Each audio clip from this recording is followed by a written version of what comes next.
AVM।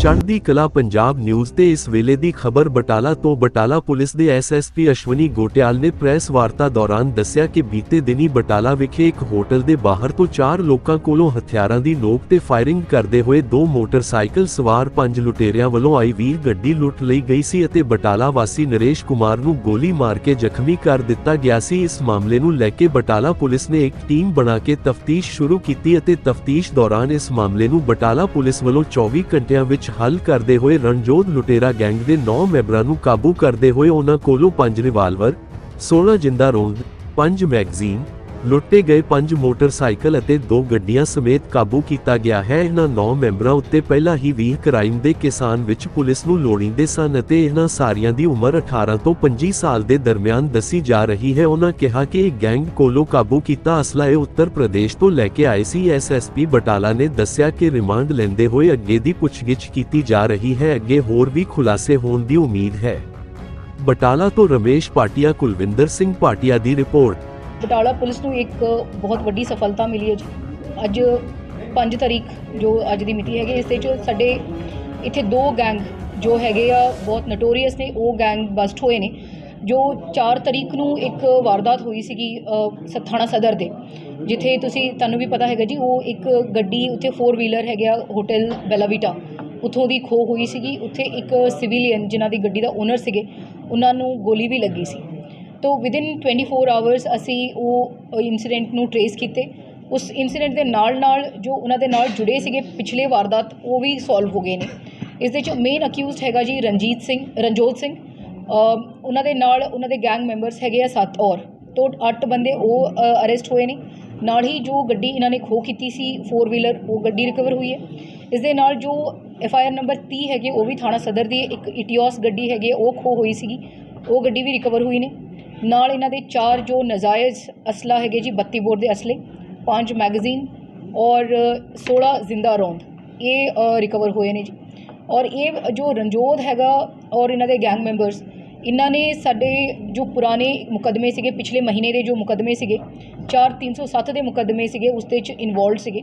2 ਮੁਕੱਦਮੇ ਸਾਡੇ ਗਣੀਕੇ ਬੰਗੜ ਉਹ ਥਾਣੇ ਦੇ ਸੀਗੇ, ਔਰ ਜੋ 2 ਹੈਗੇ ਜੀ ਆਪਣੇ ਸਦਰ ਥਾਣੇ ਦੇ, ਔਰ ਇੱਕ ਡੇਰਾ ਬਾਬਾ ਨਾਨਕ ਜਿੱਥੇ ਗੋਲੀ ਚੱਲੇ ਸੀਗੇ ਔਰ ਕਿਸੇ ਇੰਜੋਰਡ ਵੀ ਹੋਏ ਸੀਗੇ, ਉਹ ਸਾਰੇ ਮੁਕੱਦਮੇ ਦੇ ਵਿੱਚ ਸੀਗੇ। ਉਹ ਸਾਰੇ ਸਾਡੇ ਇਸ ਬੰਦੇ ਦੇ ਅਰੈਸਟ ਦੇ ਨਾਲ ਟਰੇਸ ਹੋ ਜਾਂਦੇ ਆ।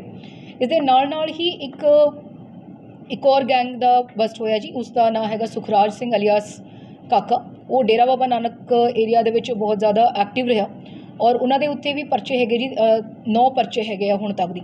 ਔਰ ਇਹ ਸਾਡੇ ਮੇਨ ਡੇਰਾ ਬਾਬਾ ਨਾਨਕ ਏਰੀਆ में एक पर्चा होया सीगा जी 49 नंबर FIR, उस दे च वांटेड सीगा। और एक 17 नंबर FIR हैगी किला लाल सिंह दी, वो हुण तक ब्लाइंड मर्डर सीगा, फरवरी दे विच होया सी, जिस दे च सरदार सरवनदीप सिंह उन्हां दी अनफॉर्चुनेट डेथ होया सीगा, जिस ते इस काका इन्हां दे अरेस्ट दे नाल ਉਹ ਮਸਲਾ ਵੀ ਸਾਡਾ ਜੋ ਹੈਗੇ ਕੇਸ ਟਰੇਸ ਹੋ ਜਾਂਦਾ ਜੀ। ਇਹਦੇ ਕੋਲ ਕੁਝ ਬਿਆਨ ਹੋਇਆ, ਇਹਨਾਂ ਦੇ ਕੋਲ ਵੀ ਇੱਕ ਨਜਾਇਜ਼ ਅਸਲਾ ਜੋ ਹੈ ਉਹ ਬਰਾਮਦ ਹੋਈ ਹੈ ਜੀ, 32 ਬੋਰ ਦੀ ਅਸਲਾ ਬਰਾਮਦ ਹੋਈ ਹੈ। 9 ਬੰਦੇ ਗ੍ਰਿਫਤਾਰ ਹੋਏ ਨੇ ਜੀ ਰਣਜੋਧ ਦੇ ਗੈਂਗ ਦੇ, ਰਣਜੋਧ ਨੂੰ ਮਿਲ ਕੇ, ਔਰ ਕਾਕਾ ਦੇ ਗੈਂਗ ਦੇ ਵਿੱਚ ਉਹ ਮੇਨ ਜੋ ਮਾਸਟਰਮਾਈਂਡ ਹੈਗਾ ਉਹਨਾਂ ਦੀ ਅਰੈਸਟ ਹੋਈ ਹੈ। ਔਰ ਇਸ ਤੇ ਟੋਟਲ ਸਾਰਿਆਂ ਨਾਲ ਮਿਲਾ ਕੇ 5 ਜੋ ਨਜਾਇਜ਼ ਅਸਲੇ ਹੈ ਜੀ, ਅਸਲੇ ਹੋਏ ਨੇ ਬਰਾਮਦ, 5 ਮੈਗਜ਼ੀਨ और 16 जो है जिंदा राउंड और एक दातर वो रिकवर हुए ने। 2 गड्डियां जो खो हुए सीगे, जो 2 गड्डियां वो रिकवर हुए ने जी। मोटरसाइकिल कोई रिकवर हुए, 5 मोटरसाइकिल भी रिकवर हुए ने जी। इन्हां दे रणजोध जो हैगा जी, उन्हां ये 5 जो अपने हुण दे मुकदमे सीगे जी, अप्रैल और मई दे 5 मुकदमे सीगे, उस दे ही वाज वांटेड।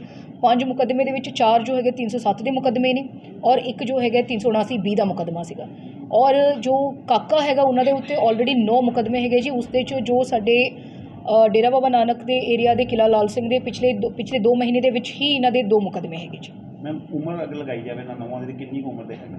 ਇਹ ਸਾਰੇ ਮੈਂਬਰਸ ਜੋ ਹੈਗੇ ਜੀ 18 ਤੋਂ ਲੈ ਕੇ 25 ਕੇ ਅੰਦਰ 18 ਸਾਲ ਤੋਂ ਲੈ ਕੇ 25 ਦੇ ਏਜ ਗਰੁੱਪ ਦੇ ਵਿੱਚ ਹੈਗੇ ਜੀ। ਇਹਦੇ 'ਚ ਹਲੇ ਵੀ ਸਾਡੀ ਪੁੱਛਗਿੱਛ ਚੱਲ ਰਹੀ ਹੈ ਜੀ, ਲੇਕਿਨ ਜੋ ਹੁਣ ਜੋ ਹੋਇਆ ਜਿੰਨਾ ਵੀ ਦੇਰ ਤੱਕ ਉਹਨਾਂ ਨਾਲ ਗੱਲਬਾਤ ਹੋਈ ਹੈ ਉਸ ਵਿੱਚ ਇਹ ਸਾਹਮਣੇ ਆਇਆ ਜੀ 3 ਅਸਲੇ ਜੋ ਹੈਗੇ ਉਹ ਇਹਨਾਂ ਨੇ MP ਤੋਂ ਲੈ ਕੇ ਆਏ ਨੇ, ਔਰ ਬਾਕੀ 2 ਵੈਪਨਸ ਹੈ ਉਸ ਦਾ ਹਲੇ ਵੀ ਕਰਨਾ ਹੈ ਜੀ ਸਾਨੂੰ, ਕਿਉਂਕਿ ਉਹ ਕਹਿੰਦੇ ਨੇ ਕਿ ਫਲਾਣਾ ਬੰਦੇ ਨੇ ਸਾਨੂੰ ਫੜਾ ਕੇ ਗਿਆ ਸੀਗਾ, ਉਹਨਾਂ ਨੂੰ ਵੀ ਲੈ ਕੇ ਆਉਣਾ ਜੀ। ਉਹਨਾਂ ਫਿਰ ਜਦੋਂ ਪੁੱਛਗਿੱਛ ਆਊਗੀ ਉਸ ਦੇ 'ਚ ਪਤਾ ਚੱਲ ਜੂਗਾ ਸਾਨੂੰ।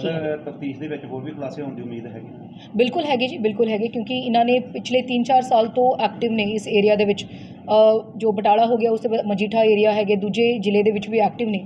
ਹੋਪਫੁਲੀ ਸਾਨੂੰ ਹੋਰ ਰਿਕਵਰੀ ਦਾ ਉਮੀਦ ਹੈਗੇ ਆ, ਔਰ ਬਾਕੀ ਸਾਡੇ ਜੋ ਕੁਝ ਵਾਰਦਾਤ ਹੈਗੇ ਆ ਪਿਛਲੇ ਕੇਸਿਸ ਹੈ ਉਹ ਵੀ ਟਰੇਸ ਹੋਣ ਦਾ ਇਹ ਉਮੀਦ ਹੈਗੀ ਜੀ। ਕਿੰਨੇ ਮੈਂਬਰਾਂ ਦੀ ਟੀਮ ਸੀ ਪੁਲਿਸ ਦੀ ਜਿਨ੍ਹਾਂ ਦੇ ਵੱਲੋਂ ਇਹ ਸਾਰਾ ਕੇਸ ਹੱਲ ਕੀਤਾ ਗਿਆ? ਇਹ ਪੂਰਾ ਟੀਮ ਜੋ ਹੈਗੇ ਜੀ ਆਪਣੇ SP D ਹੈ ਜੀ ਗੁਰਪ੍ਰੀਤ ਸਿੰਘ, ਔਰ DSP D ਗੁਰਿੰਦਰਵੀਰ Singh, DSP Fatehgarh Churian Sarwanjit, ਔਰ ਨਾਲ ਹੀ ਆਪਣੇ SHOs ਹੈਗੇ ਜੀ, SHO ਸਦਰ ਹੈਗੇ ਸੁਰਿੰਦਰਪਾਲ, SHO ਫਤਿਹਗੜ੍ਹ ਚੂੜੀਆਂ ਸੁਖਵਿੰਦਰ ਜੀ ਹੈ, SHO ਡੇਰਾ ਬਾਬਾ ਨਾਨਕ ਦਿਲਪ੍ਰੀਤ ਹੈਗੇ, ਨਾਲ ਹੀ SHO ਕਾਦੀਆਂ ਉਹ ਵੀ ਸੁਖਰਾਜ, ਐਂਡ ਆਪਣੇ CIA ਇੰਚਾਰਜ ਹੈਗੇ ਦਲਜੀਤ ਜੀ, ਉਹਨਾਂ ਦਾ ਟੀਮ।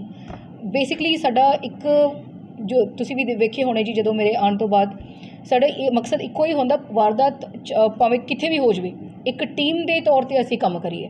ਇਸ ਵਿੱਚ ਸਾਰੇ ਤੁਸੀਂ ਵੇਖ ਰਹੇ ਹੋ ਕਿ ਡੇਰਾ ਬਾਬਾ ਨਾਨਕ ਦੇ ਵੀ ਕੇਸਿਸ ਨੇ, ਕਿੱਥੇ ਆਪਣੀ ਫਤਿਹਗੜ੍ਹ ਚੂੜੀਆਂ ਦੀ ਹੈ, ਗਣੀ ਕੇ ਬਾਂਗੜ ਦੀ ਹੈਗੇ ਆ, ਬਟ ਲੇਕਿਨ ਜੋ ਟੀਮ ਤੁਸੀਂ ਜਦੋਂ ਵੇਖੋਗੇ ਤਾਂ ਫਿਰ ਇਸ ਦੇ 'ਚ ਸਾਰੇ ਵੱਖ-ਵੱਖ ਥਾਣੇ ਦੀ ਟੀਮ ਜੋ ਆਏ ਹੋਏ ਨੇ, ਹਰ ਕਿਸੇ ਦਾ ਆਪਣਾ ਸਟਰੈਂਥ ਹੁੰਦਾ ਜੀ, ਸਾਰਿਆਂ ਨੂੰ ਅਸੀਂ ਇਕੱਠੇ ਹੋ ਕੇ ਕੰਮ ਕਰ ਰਹੇ ਹਾਂ। ਅੰਦਾਜ਼ਾ ਲਗਾਇਆ ਜਾਵੇ 24 ਘੰਟੇ ਦੇ ਅੰਦਰ ਅੰਦਰ ਹੀ ਇਹ ਸਾਰਾ ਕੁਝ ਹੱਲ? ਬਿਲਕੁਲ ਜੀ, 24 ਘੰਟੇ ਕੇ ਅੰਦਰ ਅੰਦਰ ਇਹ ਹੋਇਆ ਜੀ। ਇਹ ਬਹੁਤ ਵੱਡਾ ਇੱਕ ਸਫਲਤਾ ਹੈ, ਸਾਰਿਆਂ ਵਾਸਤੇ ਇੱਕ ਮੋਰਲ ਬੂਸਟਰ ਵੀ ਹੈਗੀ ਜੀ।